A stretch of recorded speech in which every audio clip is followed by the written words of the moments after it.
Hello everyone and welcome to my first YouTube channel or YouTube video on my channel. This is going to be a presidential 2024 prediction between Joe Biden, who's the presumptive Democratic nominee, and Donald Trump, who at this point is quite clearly the Republican nominee after his emphatic wins in Iowa, New Hampshire, and Nikki Haley losing to the no candidates in Nevada. My data I'm going to use for this is going to be the Real Clear Politics average, as well as looking at the results and just judging it based off vibes and the closeness of both of this specific race.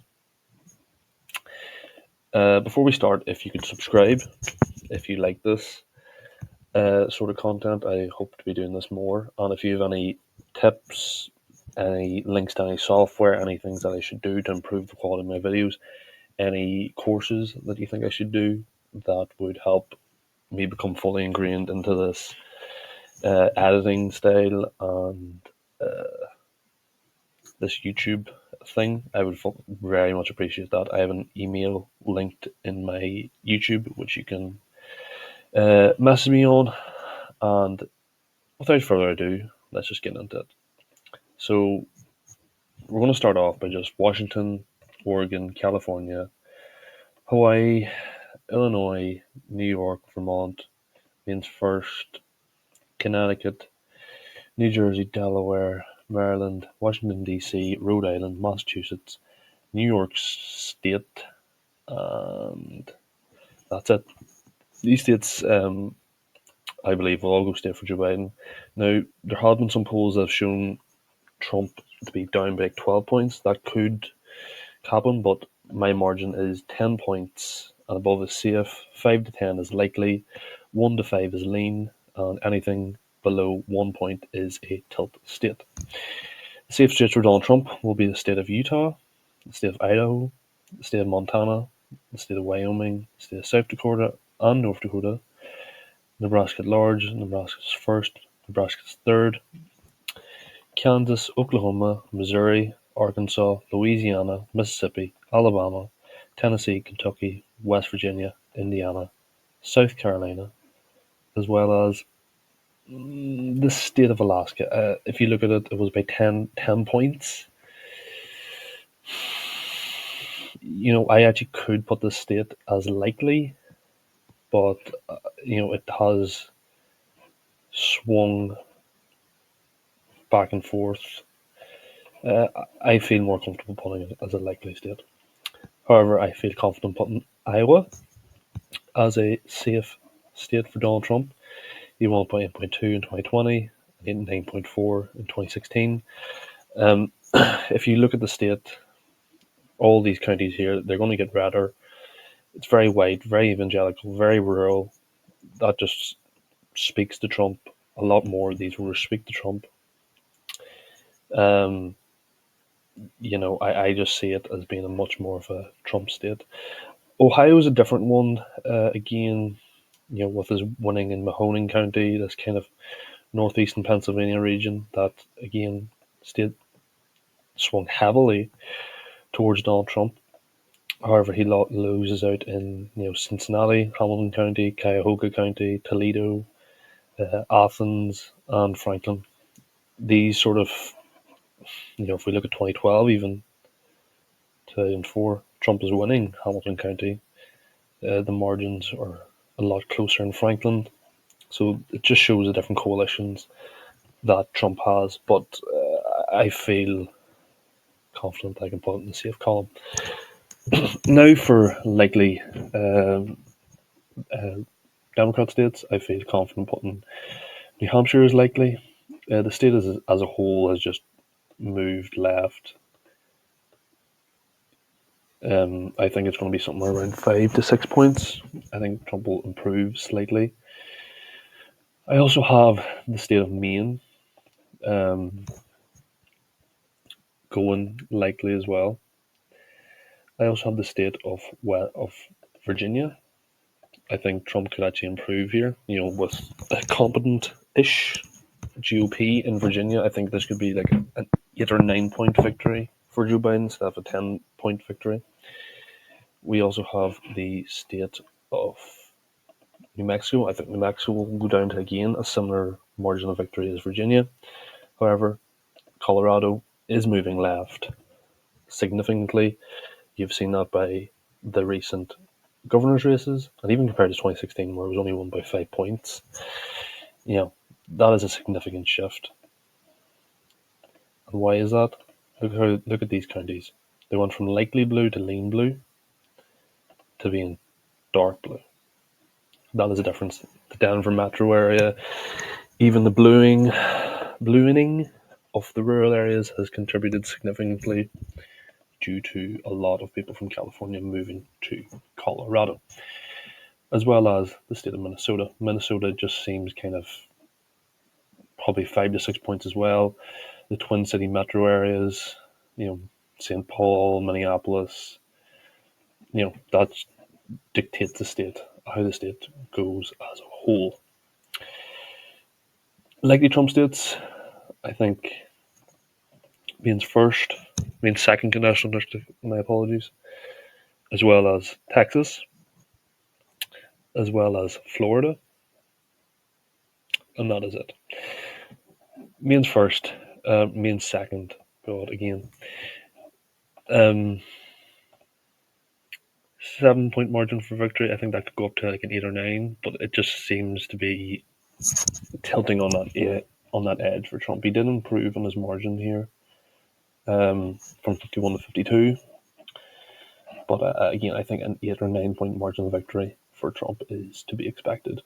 For Texas, I think Trump could improve here, especially in the Rio Grande Valley. Now, again, the San Antonio area, the Austin metro area. I hope this is Austin. I really hope this is Austin.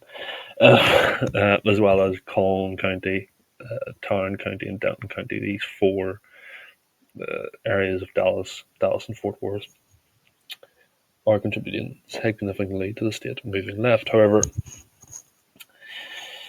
I don't think it's ready to flip yet. I don't see it. There's a lot of movement here. Montgomery County will continue to get redder, in my opinion. So I think you could see a Trump probably a wee bit less, probably 8 points, similar to a Trump 2016 margin in Texas. With Florida has just, the flipping of Pinellas County, Duval County seems to actually be moving left. The Miami-Dade might even go to lean. Broward might go to below 10. The state has been moving significantly right, even compared to 2016. The margins here were pretty solid for Hillary Clinton, and that has a lot to do with the import of people moving to Florida due to Ron DeSantis' leadership. And yeah, now we're getting on to the nitty-gritty states that kind of dictates whether you're how biased you are. I will be going for North Carolina, being a lean Republican state. In 2020, it was won by 1.3 points. Again, this state is just constantly on the edge for the GOP, but they have a relatively competent GOP party. I don't know about the governorship race there. It'd probably be very much a toss-up, but they have a very competent party there. That can't be said for most Republican states. Another likely state, in my opinion, and that's the only lean state I have. At the moment, I have Joe Biden winning Nevada. I have Trump narrowly winning Georgia. I have Trump narrowly winning Wisconsin. I have Trump narrowly winning. I'm not even fully convinced in this, but narrowly winning.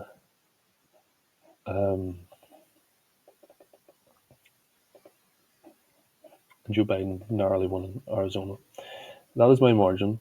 This map looks cursed. I am fully aware of that. However, in Oakland County, you have the significant Arab population. I think it has the highest percentage of Muslim Americans in the nation who are obviously not that too happy with Joe Biden's leadership. Now, again, Trump has been polling that well here, but he has been polling relatively well in Michigan. Now, that has a lot to do with voter apathy towards Joe Biden, especially among Arab Americans who are relatively pro-Palestinian. Rashida Tlaib is from here, and they don't want to turn out. And I've almost forgot Nebraska's second, which I'm just going to put there. Omaha region, moving left, blah, blah, blah. Wisconsin, again, polling for it. It's most likely one to flip. I mean, I know it shows it's close, but I think the the numbers are much more likely here. The only one that's moving left out of these wild counties is Ozaki. You can see Rashid moved, Kenosha. It's just getting the margins up in these driftless areas for Trump. Again, Dane is going to contribute, going to get bigger. It might even get Joe Biden might get excess of 80% in Dane, but this is the most likely one to flip. I would then say Pennsylvania, but the polling doesn't suggest it. Scranton Joe, he he plays on that. How well that would do, I'm not too sure. Arizona, Maricopa County, I think will continue to move left. In my opinion, Nevada is one that Republicans are very bullish on, but I'm a lot less bullish for Republicans. And yeah, Clark is moving left, but Reno is moving. Clark is moving right, but Reno is moving left. So I think those two kind of balance each other out. I know this is the major population center, but I don't see it flip. I see it getting a lot narrower, but I don't see it flipping. Georgia, I think it was the biggest mistake the Democrats have made so far was not hosting the Democratic National Convention in Atlanta. And a lot of black voters are peeved off about that. Now, will they eventually come home? Absolutely. But there is still a lot of areas that Trump can improve on. These rurals can still get redder. These suburbs can still get bluer. And it's just a game of whose voters will turn out. At the moment, I see Trump winning Georgia, which means Donald Trump wins 276 to Joe Biden, who is 262. Could this change? This is my prediction as of the 8th of February 2024. And yeah, again, thank you for watching this video. If you did enjoy it, subscribe. I'm hoping to make lots of new videos in the future. Again, if you have any suggestions or how I could improve the quality of my videos, what I could do to them, I have an email that you can message me on. But as always, this has been History with Matt. Thank you very much for watching.